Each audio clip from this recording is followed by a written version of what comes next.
President Donald Trump expected to be in Detroit today, and it comes as tensions are high and questions remain. So let's break it all down for you. ICE protests are continuing, and visuals are remembering a mother in Minnesota who was shot and killed by an immigration officer.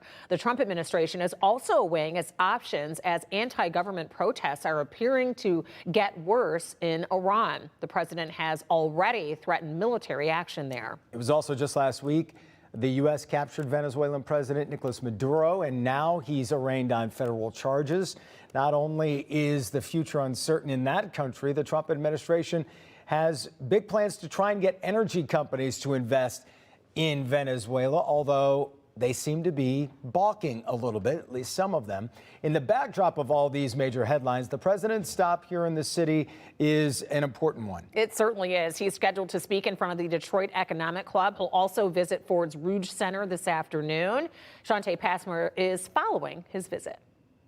Good morning, everyone. It'll be here at the Sanborn Theater where the president is expected to take the stage. The last time he was in Michigan was actually last April, highlighting his first 100 days in office of his second term, specifically in Macomb County. And while we're still waiting to learn the exact details of what he plans to talk about, a recent social media post or any sort of indication, perhaps his domestic policies will be taking center stage. Recently, he's been touting how gas across most of the U.S. is below $3, including right here in Michigan. In fact, AAA reporting this morning that for regular unleaded gas, we were talking about $2.89. He's also expected to visit Ford's Rouge Center in Dearborn, which of course manufactures the F-150. But leading up to his visit today, we are hearing that critics plan to send their own message to the president. So later this morning, there's actually going to be a who's who of clergy, advocates, elected officials demanding that city leadership call for an end of all ICE-related activities. In fact, we are also hearing that there may be some plans in the works to perhaps pack out today's city council meeting. And meanwhile, we are also learning of a planned protest nearby Motor City Casino, where again the president plans to speak later today. We're in Detroit. Shante Passmore, Local 4. All right, Shante, thank you. So here's the rundown of what to expect over on clickondetroit.com and right here on Local 4 Plus. The president will speak at 2 o'clock this afternoon, and then prior to that, we're going to be streaming the Detroit Economic Club's forum on the Michigan economy with this panel of speakers at 12:30 right here on Local 4 Plus and clickondetroit.com. Speaking of the DEC, that might be the perfect choice for the president because according to a new WDIV Detroit News poll, economics is exactly what the president needs to focus on right now. The first year of President Donald Trump's second term has certainly been a roller coaster of policies and actions.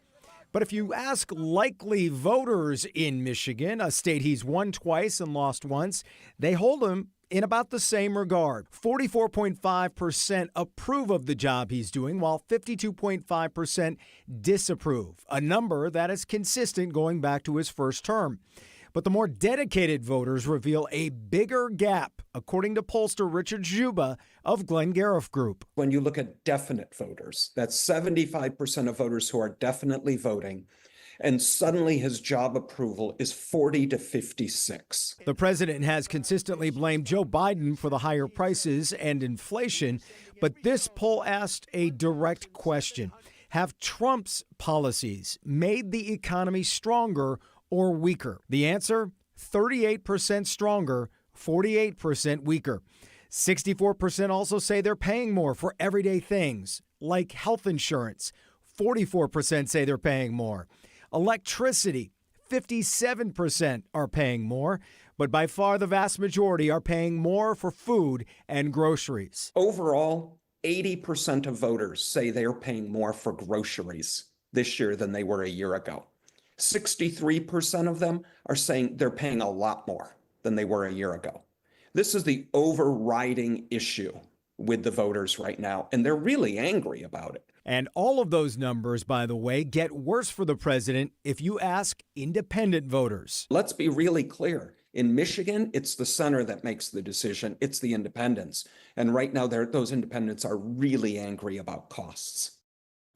That's only a piece of the new WDIV Detroit News poll. Later today at 5 p.m., we're going to dive into the race for governor here in Michigan as the field narrowed officially on Monday when Lieutenant Governor Garland Gilchrist withdrew his name for that seat and instead will run for Secretary of State. Richard Juba weighed in on that move. Jocelyn Benson's name ID was significantly higher, and it has been over the course of the last year. She is a much better positioned candidate to win the Democratic nomination. I think the lieutenant governor understood that and saw that, and frankly, it's probably one of the smartest political decisions I've seen in the last year.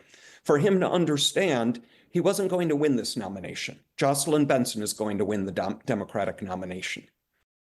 Again, we're going to have a closer look at the governor's race tonight at 5.